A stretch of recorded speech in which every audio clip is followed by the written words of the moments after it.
All right, Shalom. This is the brother Nahoya from the GMS Orlando camp. I want to start off by giving all praise, honor, and glory to Yahweh, Ba'ashem, Yahweh Shai, Ba'ashem, Rakakudash. Double honors to the apostles and the elders of Great Millstone, who are the elders of Yashar Allah, and the sincere salutation to all you Akim, who are preaching this word and believing this word, and to the Akwath, who are believing this word, in all truth and in sincerity. This is Daniel chapter 2, and I'll start at 41. And it reads, "And whereas thou sawest the feet and toes, part of potter's clay and part of iron, the kingdom shall be divided. But there shall be in it of the strength of the iron, for as much as thou sawest the iron mixed with miry clay. And as the toes of the feet were part of iron and part of clay, so the kingdom shall be partly strong and partly broken. And whereas thou sawest iron mixed with miry clay, they shall mingle themselves with the seed of men, but they shall not cleave one to another, even as iron is not mixed with clay. And in the days of these kings shall the power of heaven set up a kingdom which shall never be destroyed, and the kingdom shall not be left to other people, but it shall break in pieces and consume all these kingdoms, and it shall stand forever." All right, and I want to go into a lesson, all right, based on the article that you see here, which is entitled "Neil Ferguson on Why the End of America's Empire Won't Be Peaceful." All right, we're in a time through the spirit of prophecy, in the empire of the toes, of the feet and the toes, partly strong, all right, partly broken, all right, and we are at the end of this empire, all right, and these things are playing out before our eyes through the spirit. All right. Now, America, all right, is the woman, all right, that sitteth on the beast. All right. Matter of fact, let's get it.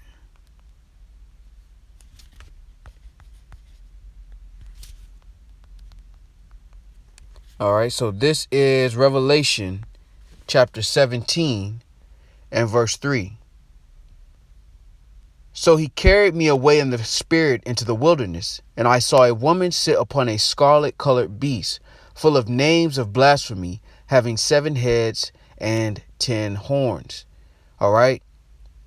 "And the woman was arrayed in purple and scarlet color, and decked with gold and precious stones and pearls, having a golden cup in her hand, full of abominations and filthiness of her fornication. And upon her head was a name written, Mystery, Babylon the Great, the mother of harlots and abominations of the earth." All right. And that is exactly what is a representation of the American empire. All right. For many reasons. All right. But through the spirit, I want to go into this because this is the time of prophecy. All right. We're at the end of Esau's system. All right. And America is not only the woman that sits on the scarlet colored beast. All right. But she's also the spearhead of Esau's empire. All right, she represents the weapon, the military might to push forth the agenda of Esau's Edomite supremacy, if you will.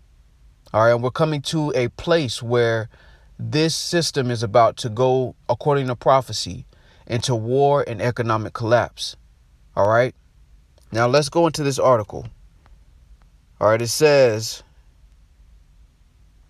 "The multitudes remained plunged in ignorance, and their leaders, seeking their votes, did not dare to undeceive them." So wrote Winston Churchill of the victors of the First World War in The Gathering Storm. He bitterly recalled a refusal to face unpleasant facts, desire for popularity and electoral success, irrespective of the vital interests of the state. American readers watching their government's ignominious departure from Afghanistan and listening to President Joe Biden's strained effort to justify the unholy mess he has made may find at least some of Churchill's critique of interwar Britain uncomfortably familiar. All right. Now, for those who don't know, Britain is the mother. All right. She's the mother of America. All right. And that is why in Jeremiah, all right,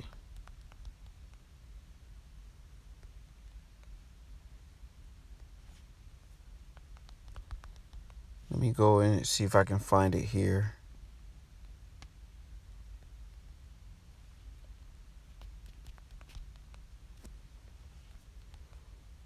All right, so this is Jeremiah 50 and 12. All right, matter of fact, let's go up. Let's start at 9.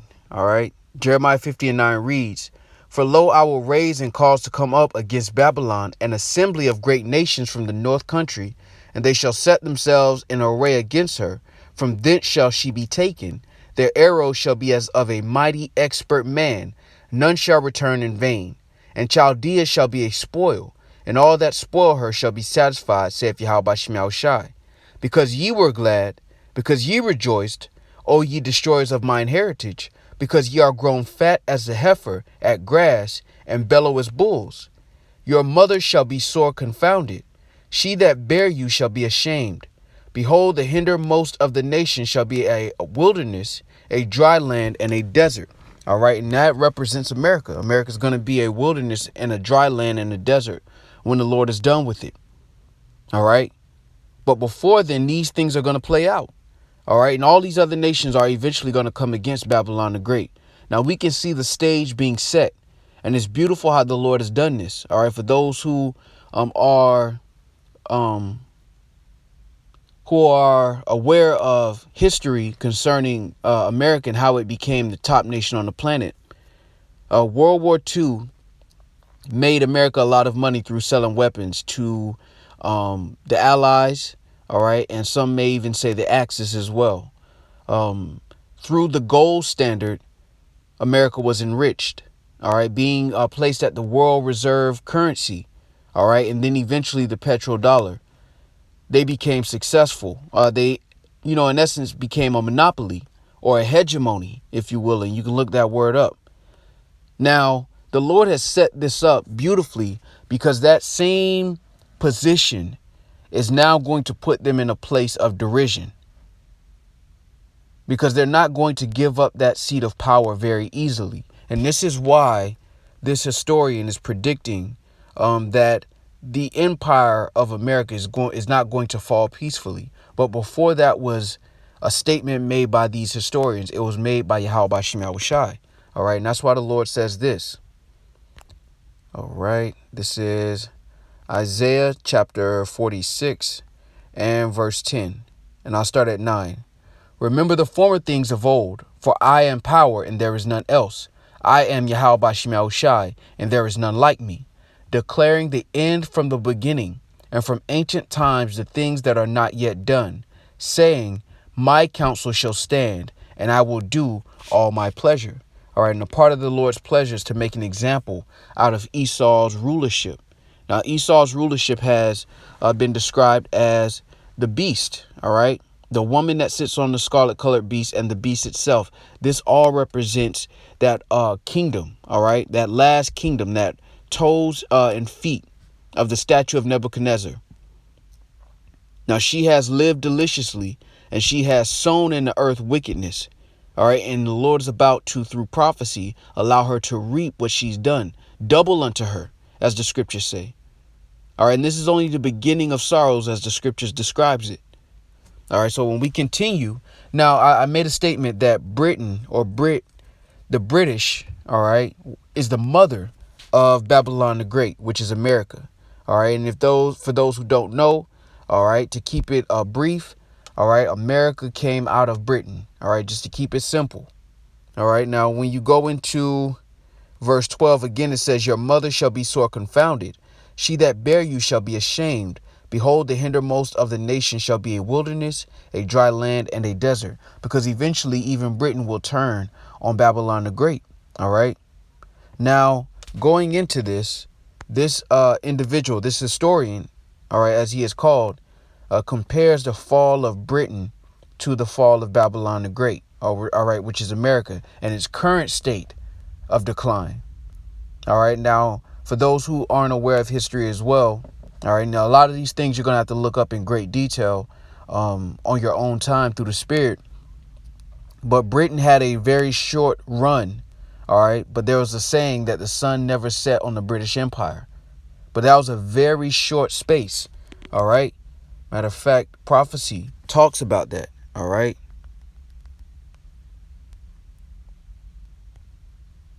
All right.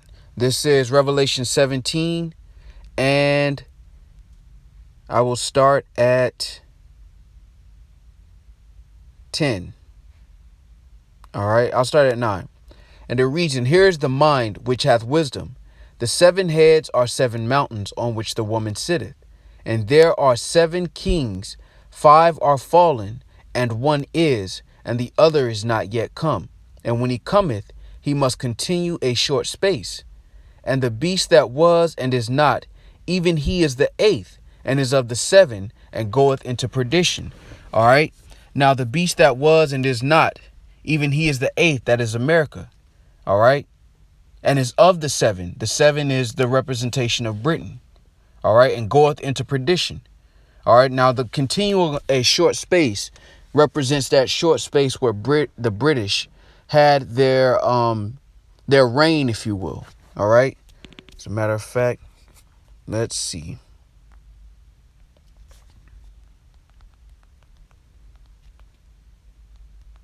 Let's just see a quick. All right. It says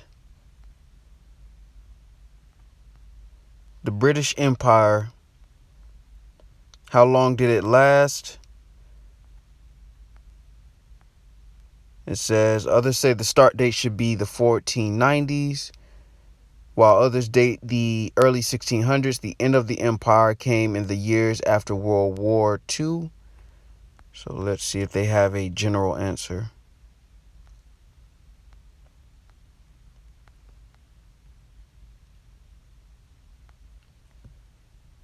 Yep. So she reigned for 64 years. All right. Let's see.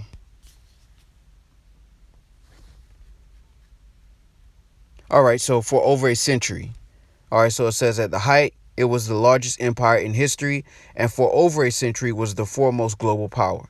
So over 100 years, it had a dominion. All right. And that's that short space that's mentioned in Revelations, the 17th chapter. Now, its fall was brief. It was quick. All right. And America began to have dominion. All right. And now we're in that time where America's beginning to fall as well. All right. And this is mirroring its mother. All right. Now, out of desperation, the beautiful thing about the way the Lord has set this up is out of desperation. All right. Many nations are choosing sides, and the Chinese Russian side of the table is looking more appealing even to the allies of Babylon the Great. All right. The Lord said he would mingle a perverse spirit in the midst. And what we have now through the spirit is a division. All right. A kingdom divided against itself. All right. Because the scriptures talk about the mother of America being sore confounded and being ashamed. And she's going to be so ashamed that she's going to side with the enemies of Babylon the Great. All right. Now, that hasn't come to pass in its fullness, but this is the beginning of that separation. All right. Now, continuing. Says Britain's state of mind was the product of a combination of national exhaustion and imperial overstretch. To borrow a phrase from Paul Kennedy, a historian at Yale, since 1914, the nation had endured war, financial crisis, and in 1918 to 19, a terrible pandemic, the Spanish influenza. And man, this is beautiful.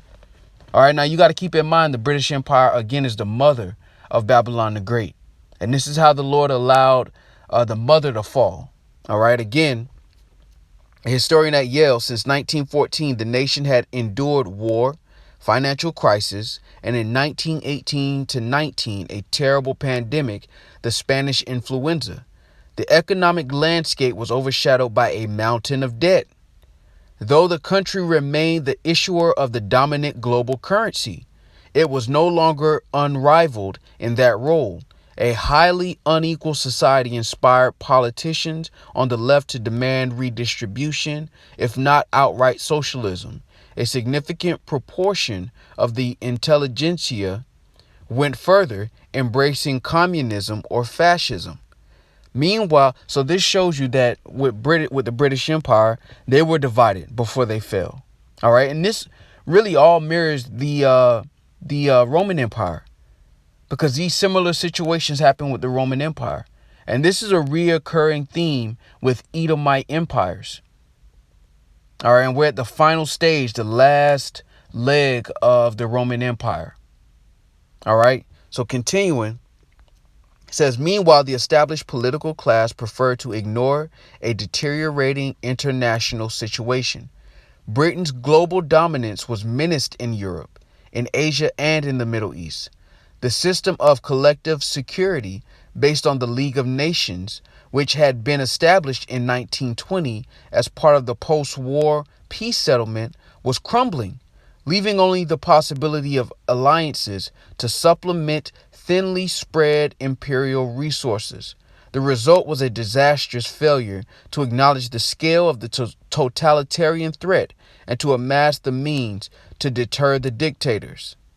Man, and this is exactly what's happening right now. All right?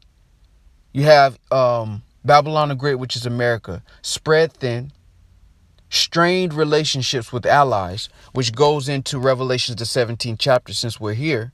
All right? It says, let's continue in Revelations, the 17th chapter. All right? We'll continue at 11. And the beast that was and is not, even he is the eighth, and is of the seven, and goeth into perdition. And the 10 horns which thou sawest are 10 kings, which have received no kingdom as yet, but receive power as kings 1 hour with the beast. All right. And this is these alliances, if you will, the European Union. All right. The NATO. All right. These alliances allow these other kings, if you will, to have power with the beast. All right. These have one mind and shall give their power and strength unto the beast. These shall make war with the Lamb, and the Lamb shall overcome them, for he is Lord of lords and King of kings, and they that are with him are called and chosen and faithful. And saith unto me, the waters which thou sawest, where the horse sitteth, are peoples and multitudes and nations and tongues. So what you have is Babylon the Great, which is the whore, because Revelation 17 is going into that. The relationship between the whore and the beast. All right. Now, America is sitting on top of nations with rulership, using the beast as a tool for influence. All right. When you think about EU and NATO, they can't really make decisions outside of America's authority. All right. And that's why we believe through the spirit, and it's of a truth, that the woman that sits on the beast is America. All right. Now, what you have is a strained relationship. For a while, everyone enjoyed power with the beast. But the Lord is going to put it into the minds of those who have enjoyed power with the beast to rebel. All right. And I'm briefly using this article, all right, here to go into prophecy. All right, because this is an extremely long article. It's very long winded. What I'll do is I'll put the link to the article in the description. All right. But I just want to touch some points, because we're in a beautiful time through the spirit, where the Lord is about to bring to pass all these things spoken from the beginning. And what the world is finding out is that the scriptures is not a fairy tale. The Lord has placed very complex statements and concepts in parabolic terms. So he's described nations as mountains. All right. This current empire as a beast. All right, dividing the woman that sits on the beast as America, and the beast itself being the allies, and describing how this system, this empire, would fall. And what we're seeing through the spirit is the Lord's words, prophecy in motion, if you will. All right, so let's continue on this article. All right, and I want to repeat this statement. It says the system of collective security. And that's what NATO and EU represent, collective security, based on the League of Nations, which had been established in 1920 as part of the post-war settlement, was crumbling, leaving only the possibility of alliances to supplement thinly spread imperial resources. So Babylon the Great has to, just like Britain, when they were at this point at the fall of their empire, they depended on these allies. They were so thinly spread, they were going through internal turmoil, civil unrest, that they had to highly they had to heavily depend on these different allies. All right. It says the result was a disastrous failure to acknowledge the scale of the totalitarian threat and to amass the means to deter the dictators. Does Britain's experience help us understand the future of American power? Americans prefer to draw lessons from the United States history, but it may be more illuminating to compare the country to its predecessor as an Anglophone global hegemon, for America today in many ways resembles Britain in the interwar period. All right, and again, you have to understand Britain is the mother of America. All right. When you think about the American Revolution, all right, what was that? That was a war, all right, between the British Empire and America, all right, at that time. Okay. That's why we understand through the spirit that America comes out of Britain. And I just want to use that as an example because the comparison he's making through the spirit is not far-fetched when you understand America's origin. All right. Now, continuing, it says, like all such historical analogies, this one is not perfect. The vast amalgam of colonies and other dependencies that Britain ruled over in the 1930s has no real American counterpart today. This allows Americans to reassure themselves that they do not have an empire, even when withdrawing their soldiers and civilians from Afghanistan after a 20-year presence. All right. Despite its high C-19 mortality, America is not recovering from the kind of trauma that Britain experienced in the First World War. When huge numbers of young men were slaughtered, nearly 900,000 died. Some 6% of males aged 15 to 49 died, to say nothing of 1.7 million wounded. Nor is America facing as clear and present a threat as Nazi Germany posed to Britain. Still, the resemblances are striking and go beyond the failure of both countries to impose order on Afghanistan. All right. It is clear, noted the economist in February 1930, after premature modernizing reforms had triggered a revolt, that Afghanistan will have none of the West. All right. The implications for the future of American power are unnerving. All right. So I want to jump down. All right. It says, follow the money. Start with the mountains of debt. Britain's public debt after the First World War rose from 109% of GDP in 1918 to just under 200% in 1934. America's federal debt is different in important ways, but is comparable in magnitude.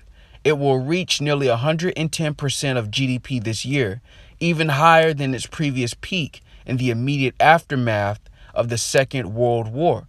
The Congressional Budget Office estimates that it could exceed 200% by 2051. So right now, and especially in this this demic, if you will, the Fed's ability to print money, all right, with no discipline, if you will, is going to have some consequences.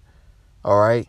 Now, the market being flooded with dollars, all right, naturally brings the value down. But the value has sustained itself because Babylon the Great, which is America, has the world reserve currency. Now, the world reserve currency is an important position because, in essence, what America can do is export debt. So instead of a country actually paying the true value for products, I'm just trying to make this as simple as possible.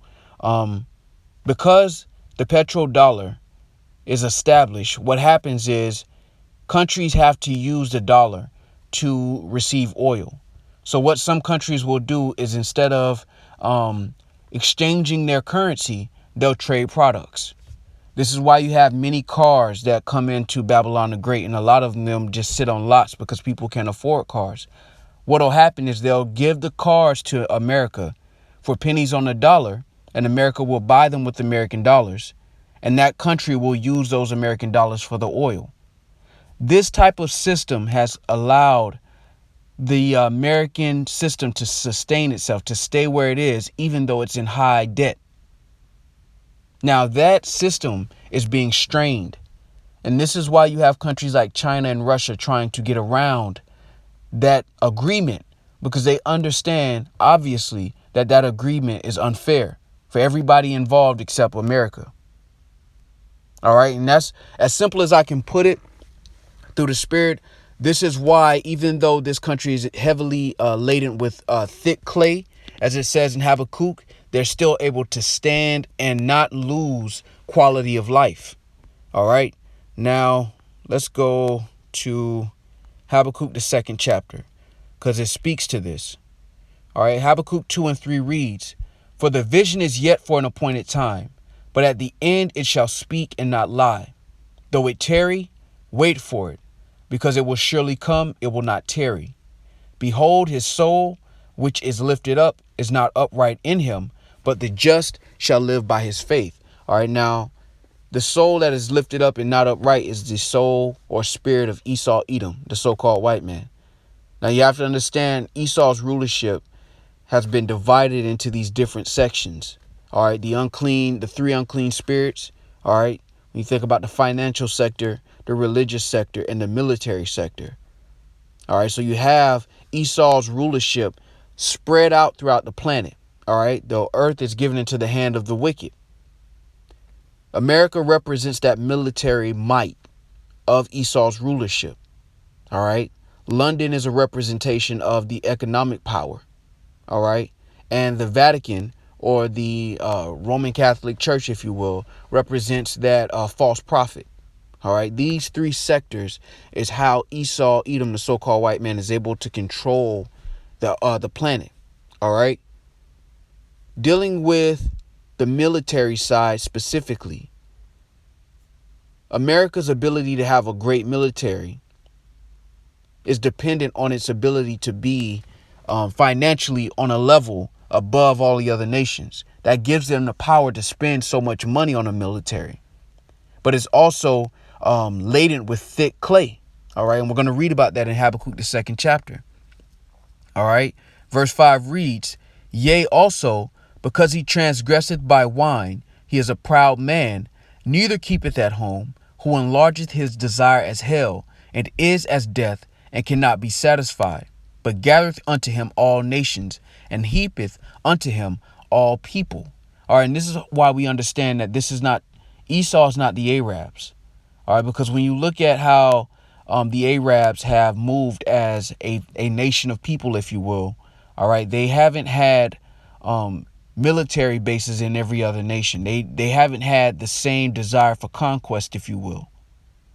All right, most of their fighting involves pushing other nations out of their land.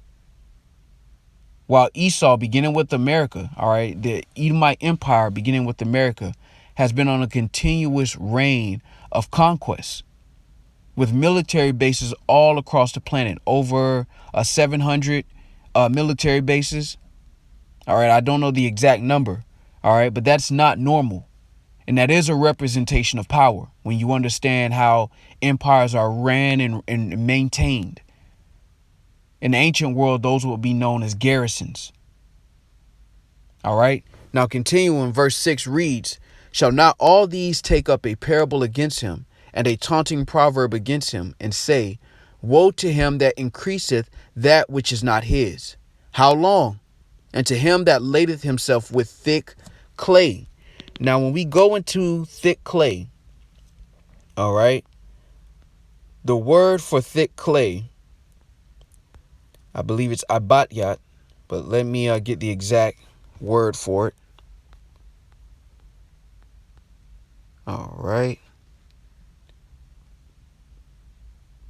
All right. So it looks like abatyat. Abatyat. All right. And it says weight of pledges, heavy debts. All right. So when you go into this article, all right, and they talk about how the British were in debt, and now they're seeing the same thing happen with Babylon the Great, which is America. One thing that has allowed America to still maintain the quality of life, if you will, is the world reserve currency, similar to Britain. All right. Because I believe at one point in time, the pound was the world reserve currency. But don't quote me on that. All right. Now let's continue. It says an important difference between the United States today and the United Kingdom roughly a century ago is that the average maturity of American federal debt is quite short, 65 months, whereas more than 40% of the British public debt took the form of perpetual bonds or annuities. This means that the American debt today is a great deal more sensitive to moves in interest rates than Britain's was. Another key difference is the great shift there has been in fiscal and monetary theories, thanks in large measure to John Maynard Keynes' critique of Britain's interwar policies. All right. It says Britain's decision in 1925 to return sterling to the gold standard at the overvalued pre-war price condemned Britain to 8 years of deflation. So what Britain tried to do is they tried to hop back on the gold standard, but it didn't work out. The increased power of trade unions meant that wage cuts lagged behind price cuts during the Depression. This contributed to job losses. At the Nadir in 1932, the unemployment rate was 15%. Yet Britain's depression was mild, not least because abandoning the gold standard in 1931 allowed the easing of monetary policy. Falling real interest rates meant a decline in the burden of debt service, creating a new fiscal room for maneuver. All right, now I want to skip down because we touched the debt situation. All right, so let me see. Yes, let's start here. Let's continue here. The end of empires. All right, so it reads, America's empire may not manifest itself as dominions, colonies, and proctorates, but the perception of international dominance and the cost associated with overstretch are similar. Both left and right in America now routinely ridicule or revile the idea of an imperial project. The American empire is falling apart, gloats Thomas Inglehart, a journalist in The Nation. All right, and this goes into that shameful spewing as well. All right, Habakkuk 2, if we continue, verse 7 reads, Shall they not rise up suddenly that shall bite thee, and awake that shall vex thee, and thou shalt be for booties unto them. All right, now this includes America's allies. This also includes Edomites that are in other nations. All right, perfect example is Russia and their criticism of Babylon the Great. Their desire to actually have war, and that goes back to Gog and Magog in Ezekiel the 38th chapter. All of these things are the will of Yahweh B'Shem Yahushai.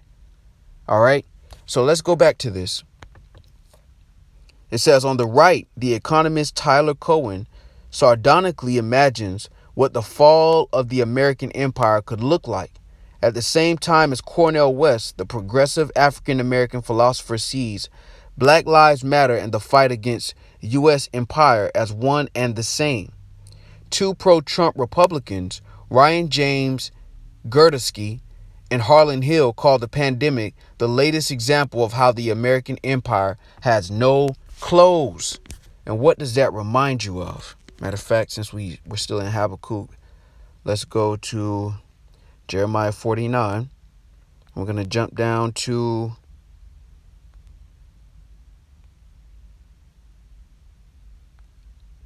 beautiful. Verse 10. But I have made Esau bare. I have uncovered his secret places, and he shall not be able to hide himself. His seed is spoiled, and his brethren and his neighbors, and he is not. And see, what has happened with Esau Edom is they thought that they actually did this on their own. They thought that the Lord had no control over what they were doing. And that's why the fool saith in his heart, there is no God. And what the Lord is doing is showing that without his favor, nothing can sustain itself. All right, because the Lord proved the point by bringing Esau into power within itself. All right. Matter of fact, when you go to Daniel's, the 4th chapter, and we jump down to 17, it reads, This matter is by the decree of the watchers, and the demand by the word of the holy ones, to the intent that the living may know that the Most High ruleth in the kingdom of men, and giveth it to whomsoever he will, and setteth up over it the basis of men. So the Lord set Esau up. The Lord gave Esau the knowledge to maintain an empire. if you will, for a set number of years, a set number of time. The Lord had appointed his time, his bounds that he cannot pass. And now the Lord is removing the knowledge that he's given Esau, Edom, all right, to sustain the kingdom, to destroy it now. But Esau doesn't, he can't see that, all right, because he's not spiritual. All right, and that's why this is a decree by the watchmen. And the watchmen get their news and their understanding from the Heavenly Father. The Lord has given us the spirit, the unction to know these things and filter them through his words. And that's how we understand that we're in the end of Esau's kingdom and the beginning of it that followeth. Are you seeing Esau's allies, dealing with America in particular, you're seeing their allies turn against them. All right, a lot of these quotes that are mentioned right here at the Cornel West is a Jake, all right? Ryan James Girdusky and Harlan Hill, all right? These are Republicans. All right, these are Edomites that live inside of America, saying that this is an example of how the American empire has no clothes.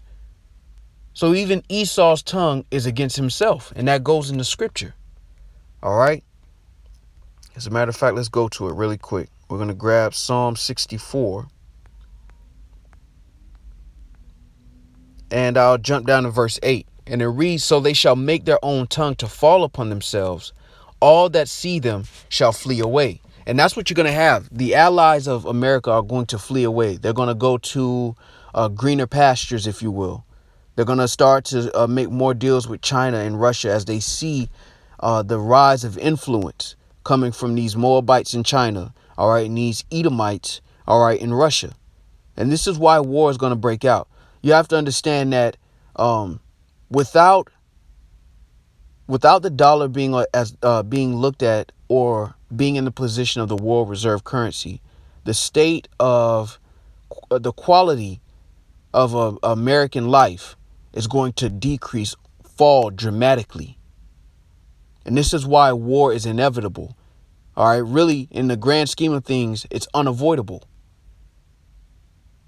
Because Babylon the Great literally can't afford to just give up power. Now, this isn't going to be a lesson that is long-winded in information, but it's going to be more prophecy based through the Spirit. All right, because a lot of these things that I'm mentioning can be looked up and studied in great detail.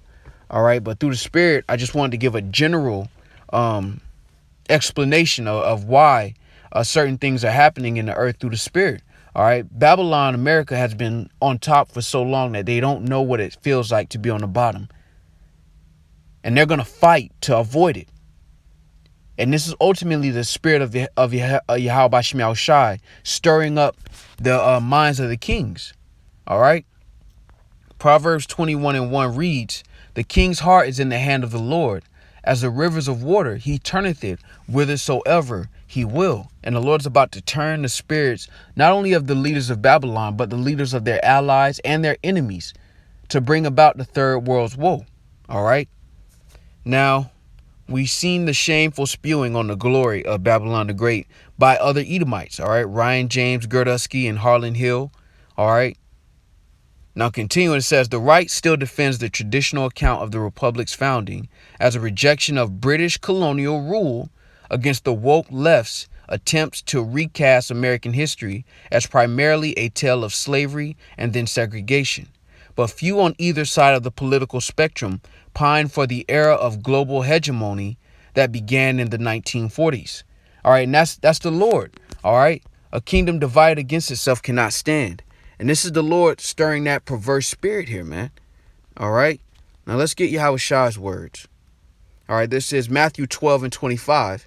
"And the reason Yahushai knew their thoughts and said unto them, Every kingdom divided against itself is brought to desolation. And every city or house divided against itself shall not stand. If Satan cast out Satan, he is divided against himself.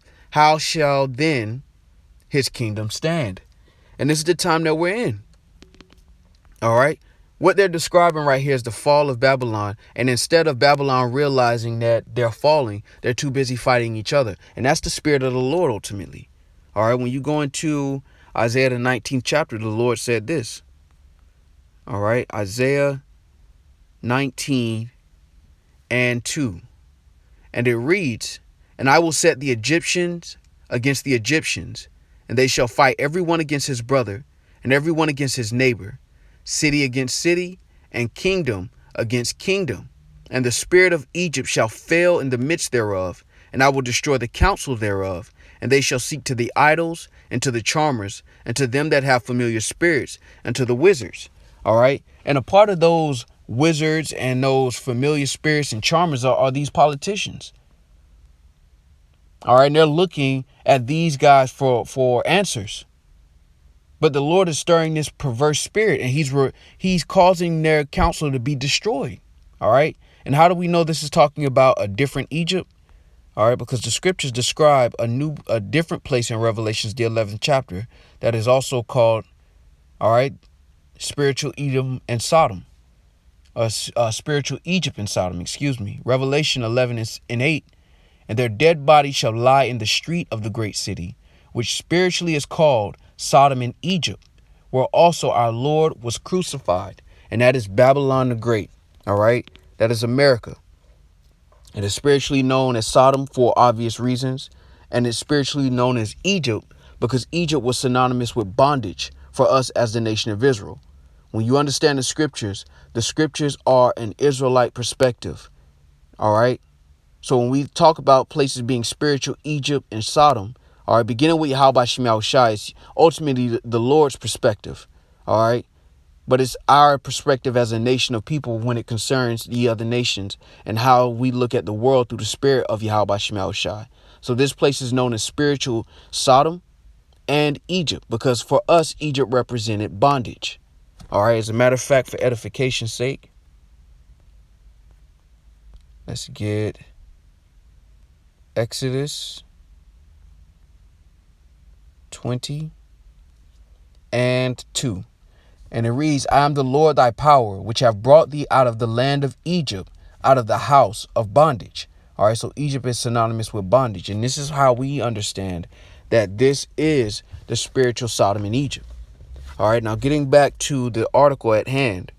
All right, it says, "In short, like Britons in the 1930s, Americans in the 2020s have fallen out of love with empire, a fact that Chinese observers have noticed and relished. Yet the empire remains. Granted, America has few true colonies, Puerto Rico and the U.S. Virgin Islands in the Caribbean, Guam, and the Northern Mariana Islands in the North Pacific, and American Samoa in the South Pacific. By British standards, it is a paltry list of possessions. Nevertheless, the American military presence is almost as ubiquitous as Britain's once was. American armed forces personnel are to be found in more than 150 countries. The total number deployed beyond the borders of the 50 states is around 200,000. And that goes back into Habakkuk. All right.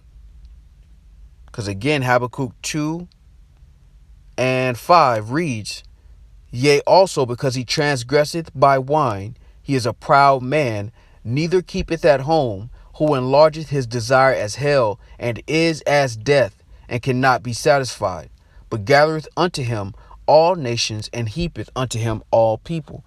And this is why he has to have over 200,000 troops or personnel in all of these different countries, because you have to maintain influence. All right. Now, going back into that article, it says the acquisition of such extensive global responsibilities was not easy, but it is a delusion to believe that shedding them will be easier. This is the lesson of British history to which Americans need to pay more heed. President Joe Biden's ill-advised decision for a final withdrawal from Afghanistan was just the latest signal by an American president that the country wants to reduce its overseas commitments. Barack Obama began the process by exiting Iraq too hastily and announcing in 2013 that America is not the world's policeman. Donald Trump's America First doctrine was just a populist version of the same impulse. He too itched to get out of Afghanistan and to substitute tariffs for counterinsurgency. All right, so what you see is just like your house. if you are spending too much money, you have to look at all of your expenses and do what you have to cut back. What America's trying to do is they're trying to cut back on the military influence to save money, all right, and lives, but ultimately it's about the money. Now, what happens is if you are the top nation on the planet and you try to remove your troops, your competitors are going to see that and they're going to fill in those spaces that you leave behind. Perfect example is what happened in Afghanistan. The Taliban moved in immediately and took over that empty space. And as Babylon the Great begins to fall more and more, you're going to see more things like this and similar to it. All right. Now it says, let's jump down to this paragraph here. All right. It says the end of American empire was not difficult to foresee. Even at the height of neoconservative hubris following the invasion of Iraq in 2003, there were at least 4 fundamental weaknesses of America's global position at that time. As I first argued in Colossus, The Rise and Fall of America's Empire, that's 2004, they are a manpower deficit. They are a manpower deficit. Few Americans have any desire to spend long periods of time in places like Afghanistan and Iraq. A fiscal deficit, see above, an attention deficit, the electorate's tendency to lose interest in any large-scale intervention after roughly 4 years, and a history deficit, the reluctance of policymakers to learn lessons from their predecessors, much less from other countries. So they're really making the same mistakes that they made during the Roman Empire. All right, that's why the scriptures say there's nothing new under the sun. All right, and they're actually making the same mistakes that their mother made, which is Britain. All right, and this is beautiful. All right, but I'm not going to spend too much time on this. I'll get the last paragraph of this article, and then we'll go from there. We'll end it on that. All right, so let's start here. All right, it says, and yet it is all too easy to see a sequence of events unfolding that could lead to another unnecessary war, most probably over Taiwan, which Mr. Z covets and which America is ambiguously committed to defend against invasion, a commitment that increasingly lacks credibility as the balance of military power shifts in East Asia. All right, the Chinese have been turning their plowshares into hooks for a long time now.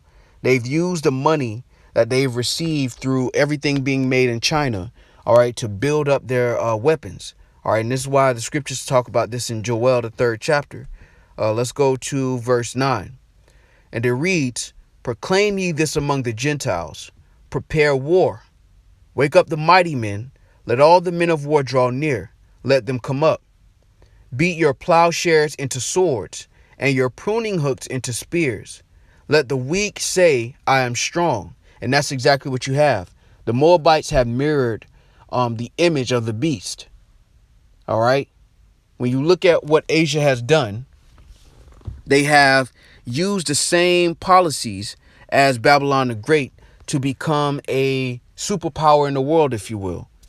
And all of the things that have been made in China that has given China or Moab this influence, this ability to have a military, they've utilized that money to improve their military for what? For this third world's woe. All right. Now, I want to get this because it's mentioned in Esdras. All right. This is 2nd Esdras 15 and 46. And thou, Asia, that art partaker of the hope of Babylon, and art the glory of her person, woe be unto thee, thou wretch, because thou hast made thyself like unto her, and hast decked thy daughters in whoredom, that they might please and glory in thy lovers, which have always desired to commit whoredom with thee. Thou hast followed her that is hated in all her works and inventions. Therefore saith Yahweh Bashem Yahushai, I will send plagues upon thee, widowhood, poverty, famine, sword, and pestilence, to waste thy houses and with destruction and death. And the glory of thy power shall be dried up as a flower.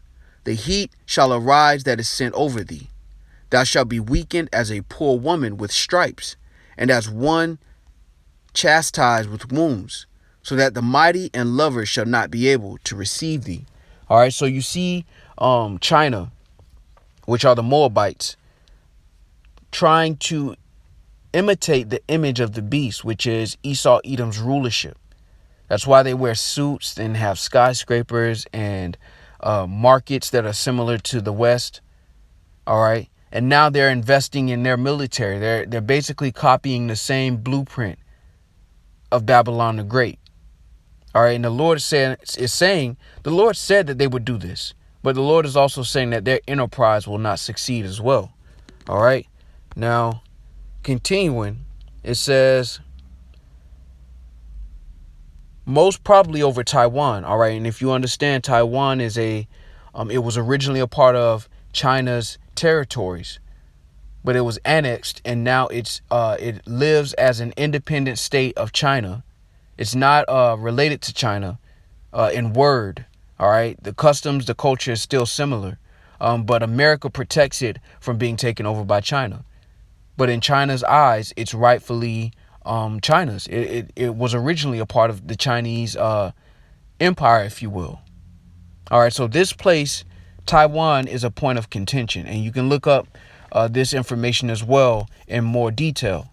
All right, but what this article is saying is that it's likely that this will be a point where World War III could kick off. Not saying that it will, but it's a possibility because China believes that it rightfully belongs to Taiwan. Rightfully belongs to China. All right, and America has interest there.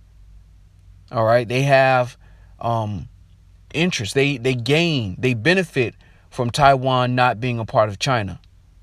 All right, and because of this could be a point of contention.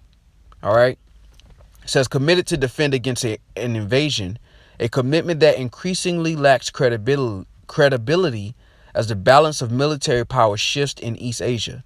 The growing vulnerability of American aircraft carriers to Chinese anti-ship ballistic missiles, such as the DF-21D, is just one problem to which the Pentagon lacks a good solution. All right, so look at this. All right, because you have to understand when the Lord said, let's go back to it. When the Lord said this in Joel, the 3rd chapter, and the 9th verse, says, proclaim ye this among the Gentiles, prepare war. Wake up the mighty men. Let all the men of war draw near. Let them come up. Beat your plowshares into swords and your pruning hooks into spears. Let the weak say, I am strong. Now, the Lord just gave a general statement, but that general statement has very, very detailed information. And we see that going down now in this time. What do I mean by that? All right, it says the growing vulnerability of American aircraft carriers to Chinese anti-ship ballistic missiles, such as the DF-21D. So China is not just making a bigger military. They're making sure that their military is set up to go directly against America, against Babylon the Great. So they're not just turning their plowshares into swords and pruning hooks into spears. They're doing it in a way where when World War III comes out, they'll have somewhat of an advantage. All right, this is why they're attacking aircraft carriers. For those who are familiar with America's military, one of their biggest strengths is their aircraft carriers. All right, their ability to do precision striking using aircrafts is a great advantage for them because they can destroy your country without putting boots on the ground. So China has built up their military to go in direct conflict with this understanding, with understanding that one of America's strengths is their Air Force. All right. Now, continuing, it says, if American deterrence fails and China gambles on a coup de main, the United States will face the grim choice between fighting a long and hard war, as Britain did in 1914 and 1939, or folding, as happened over Suez in 1956. Churchill said that he wrote The Gathering Storm to show how the malice of the wicked was reinforced by the weakness of the virtuous, how the structure and habits of democratic states, unless they are welded into larger organisms, lack those elements of persistence and conviction which can alone give security to humble masses. How, even in matters of self-preservation, the counsels of prudence and restraint may become the prime agents of mortal danger. And the counsel here is being destroyed. All right. How the middle course adopted from desires for safety and a quiet life may be found to lead direct to the bull's eye of disaster. All right. And this is why the scriptures talk about this as well. All right. So let's jump to Isaiah 32, because this also comes to mind. Isaiah, no, it's not 32, it's 33.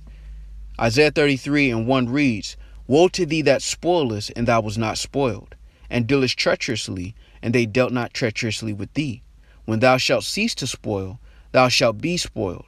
And when thou shalt make an end to deal treacherously, they shall deal treacherously with thee. And I brought this out to say this through the Spirit, that, Babylon has, which is America, has made great efforts for conquest to steal and to spoil, to deal treacherously with other nations. And as the system begins to fall, they're starting to try to pull back and cease from spoiling to preserve themselves, if you will. And that's when these other nations are going to begin to deal treacherously and spoil Babylon the Great, which is going to plunge the whole world into war, because everybody's going to have to pick a side.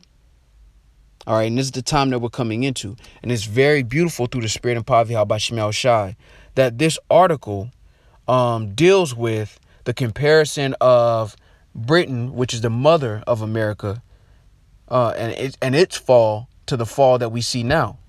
All right. Now, concluding this, it says, he concluded the volume with one of his many pithy maxims. Facts are better than dreams. American leaders in recent years have become overfond of dreams, from the full spectrum dominance fantasy of the neoconservatives under George W. Bush to the dark nightmare of American carnage conjured up by Donald Trump. As another global storm gathers, it may be time to face the fact that Churchill understood only too well: the end of empire is seldom, if ever, a painless process. And we know through the Spirit that this is not going to end painless, and it's not going to end peaceful. All right. This is Revelation chapter 18 and verse 20. And it reads, Rejoice over her, thou heaven, and ye holy apostles and prophets, for Yahweh Shem Yahushai hath avenged you on her. And that's exactly what's happening right now. All right. If you're spiritual through the Spirit and power of Yahweh Shem Yahushai, all right, if you have eyes to see and ears to hear, what you're seeing is the Lord paying back this place for the bloodshed. All right. Not only for what has been done to Negroes, Latinos, and Native Americans, which are the apple of the Lord's eye, but all the treacherous deeds that have been done all across the planet are about to be reaped. And it's not just going to be America by itself. All right. Because you have other nations that have set confederacy.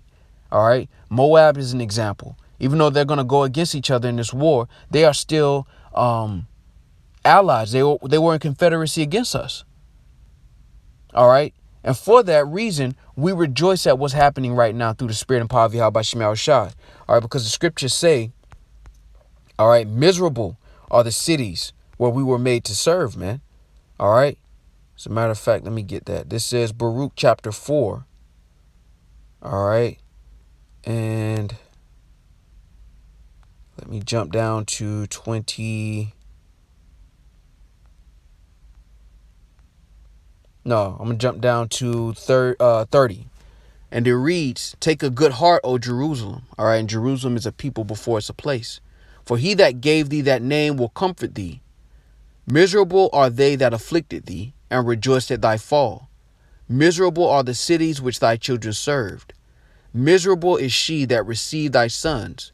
For as she rejoiced at thy ruin, and was glad of thy fall, so shall she be grieved for her own desolation. And that city, all right, is Babylon the Great. All right, and it's going to be, as the scriptures say, grieved for their own desolation. All right. As it says in Isaiah the 47th chapter, sit in the dust, thou daughter of Babylon. There is no more throne. And what you have is America's going to fight like hell to try to keep that state of being number one. All right, it's the old head that don't realize that they lost it. And what's about to happen is the Lord's going to stir the spirit of the allies of Babylon the Great, as well as the enemies, to believe that they're strong enough to overtake Babylon. And eventually they're going to burn her with fire. All right. As a matter of fact, let's finish up Revelation, the 18th chapter, and then we'll finish up 17. All right. This is Revelation 18. And again, we're going to jump down to 20. It says, rejoice over her, thou heaven, and ye holy apostles and prophets, for Yahweh Shemel shall have avenged you on her. And the mighty angel took up a stone like a great millstone, and cast it into the sea, saying, thus with violence shall that great city Babylon be thrown down, and shall be found no more at all. All right, and that's the time that we're coming into through the spirit and power of Yahweh Shemel Shai. All right, so Lord willing, this was edifying. With that, I want to give all praise, honor, and glory to Yahweh, Ba'ashem, Yahweh Shai, Ba'ashem, Rakakodash. Double honors to the apostles and the elders of Great Millstone, who are the elders of Yasha Allah, and a sincere salutation to all you Akim, who are preaching this word and believing this word, and to the Akwath, who are believing this word in all truth and in sincerity. Shalom.